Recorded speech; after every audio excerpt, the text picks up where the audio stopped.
Assalamualaikum warahmatullahi wabarakatuh. Jumpa lagi dengan saya Freddy Sudaryanto seperti biasa. Seputar info malam ini memang tidak ada habisnya Mr. Suryo dan timnya terus membahas masalah akun Fufu Papa.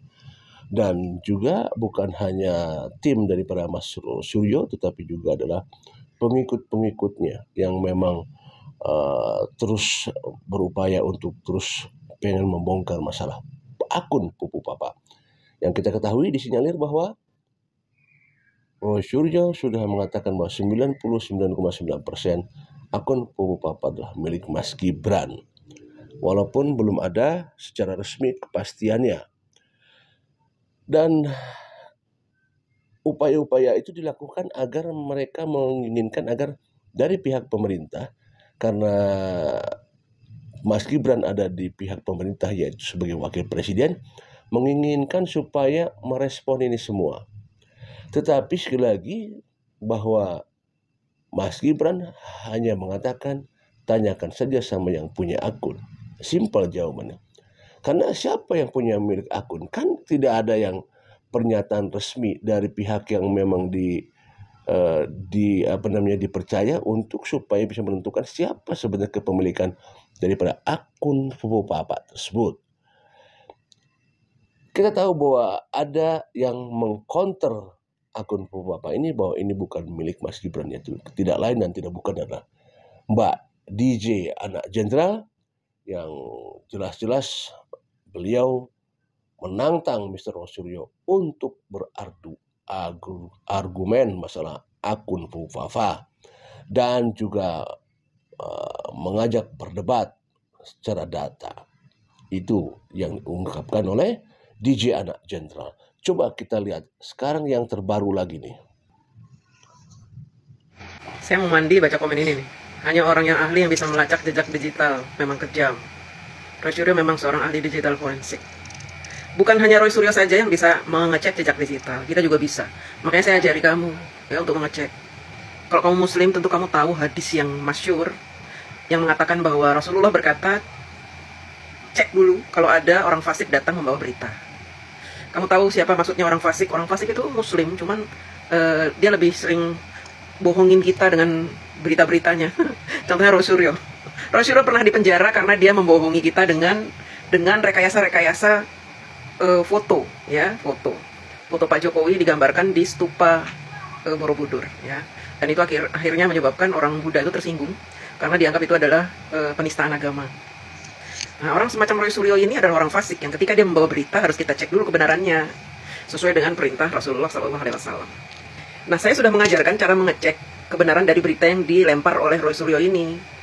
Cara ngeceknya saya sudah kasih tahu di video saya, ya tadi itu, ya, masuk ke Kaskus, kemudian anggap saja kamu lupa password, ya, kemudian kamu masuk ke Kaskus, kamu lupa akunnya, nanti Kaskus akan menampilkan masukkan nomor telepon gitu. Kamu ketik nomor telepon siapa? Nomor telepon Mas Gibran yang kamu curiga itu, masukkan, benar nggak? Kalau kamu ngetik nomor telepon Mas Gibran keluar Fufu Papa, betul nggak? Apa sih nanti akan keluar nomor ini tidak ada di daftar kami gitu, atau nomor ini belum terdaftar, pasti begitu. Nah, ini saja sudah membuktikan bahwa apa yang dituduhkan Roy Suryo akun Fufu Papa milik Gibran itu sudah salah, ya. Ngapain kamu harus percayai kata-kata dia yang lain? Membuktikan nomor teleponnya saja sudah bukan kok, udah salah. Kalau kamu masih belum yakin, masukkan email cilipari@google.com. Coba kamu masukkan itu, benar nggak Fufu Papa? Ternyata yang keluar bukan akun Fufu Papa. Coba dong, makanya, ya. Udah diajarin kok masih aja yang hanya orang ahli. Nggak perlu orang ahli, orang ini Kaskus kok.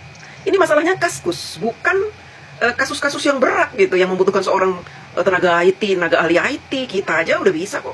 Kita bisa kok melacaknya gitu. Jadi segala sesuatu yang datang, berita-berita yang datang itu jangan kemudian kamu langsung percaya. Kamu bisa buktikan dulu, ya. Sebagaimana yang diperintahkan oleh agama kita, ya kan? Ngakunya Islam, tapi kamu percaya aja omongan orang, gimana sih? Udah jelas orangnya itu maling panci pertama, yang kedua dia pernah masuk penjara karena menista agama. Orang fasik begitu, kamu percaya? Nah, saya mandi dulu, ya. Ya, memang akun Fufu Papa ini satu identik dengan Mr. Roy Suryo, juga identik dengan DJ anak jenderal. Karena dari sekian beberapa orang yang mengcounter akun Pupapa ini ada beberapa orang ya. Tetapi memang yang center ini adalah Bunda Dijana Jenderal karena berani menantang untuk berdiskusi, untuk berdebat. Itu yang membuat Dijana Jenderal viral ya, karena berani menantang Mr. Rosuryo. Kalau kita jabarkan tadi bahwa tadi menjawab pertanyaan daripada netizen dan mengatakan bahwa Mr. Rosuryo adalah seorang ahli ya, dan kata Dijana Jenderal tidak perlu bukan hanya Rosuryo yang ahli di bidang itu, banyak juga yang lain, termasuk Dijana Jenderal juga. Kita lihat potongan-potongannya coba ya, seperti apa. Saya mau mandi baca komen ini nih. Hanya orang yang ahli yang bisa melacak jejak digital, memang kejam. Roy Suryo memang seorang ahli digital forensik. Bukan hanya Roy Suryo saja yang bisa mengecek jejak digital, kita juga bisa. Makanya saya ajari kamu ya untuk mengecek. Bukan hanya Roy Suryo saja yang tahu jejak digital ya. Dijana Jenderal juga tahu dan kita juga bisa itu untuk mengecek seperti itu. Ya, coba kita ikuti lagi. Kalau kamu muslim tentu kamu tahu hadis yang masyhur yang mengatakan bahwa Rasulullah berkata, cek dulu kalau ada orang fasik datang membawa berita. Kamu tahu siapa maksudnya orang fasik? Orang fasik itu muslim, cuman dia lebih sering bohongin kita dengan berita-beritanya. Contohnya Roy Suryo.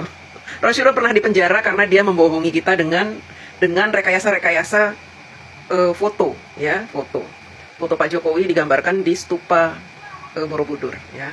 Dan itu akhirnya menyebabkan orang Buddha itu tersinggung karena dianggap itu adalah penistaan agama.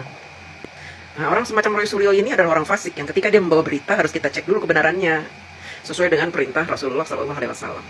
Fasik ya, jadi harus dicek dulu beritanya kebenarannya sehingga jangan sampai nantinya ada kebohongan di dalam berita yang dibawa atau berita yang disampaikan. Dan barusan Dijana Jenderal membahas masalah masa lalu Mr. Rosuryo yang dulu pernah kita tahu di media bahwa pernah ditahan dengan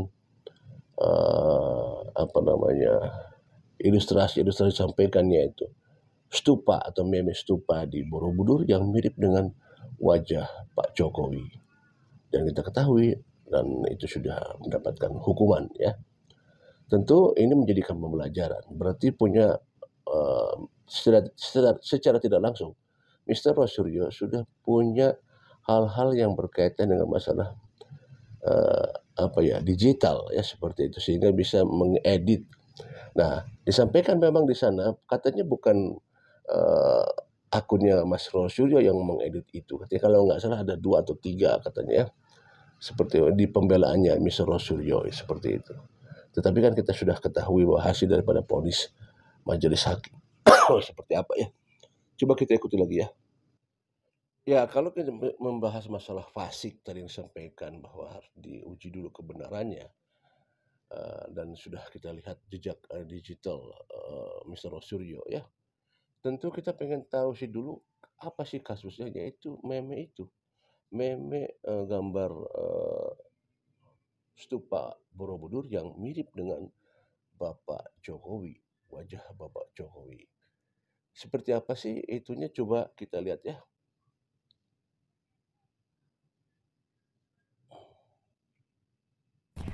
Roy Suryo akhirnya menghapus postingan yang menampilkan stupa Candi Borobudur yang sudah diedit wajahnya jadi mirip Presiden Joko Widodo. Sebelumnya postingan tersebut ia unggah di akun media sosial Twitter miliknya.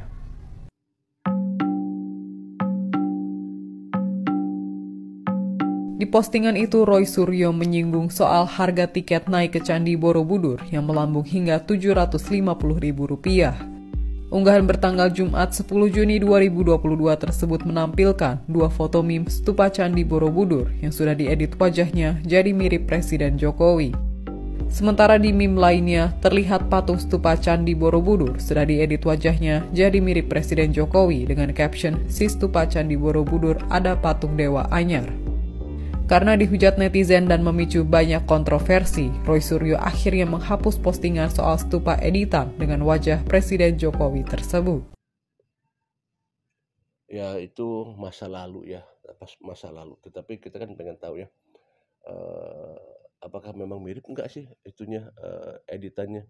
Katanya mirip wajah Bapak Jokowi kan, kita pengen tahu. Tadi sudah terlihat sedikit sekilas saja ya, seperti itu. Nah, itulah biarlah itu masa lalu, hanya untuk jejak digital aja.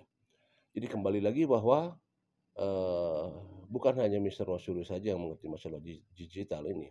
Seperti DJ Anak Jenderal juga paham, dan itu banyak sekali di YouTube-nya.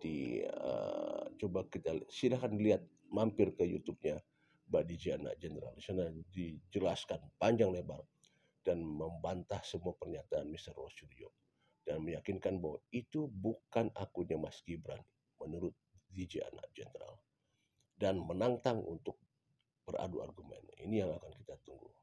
Ya, demikian malam ini. Assalamualaikum warahmatullahi wabarakatuh.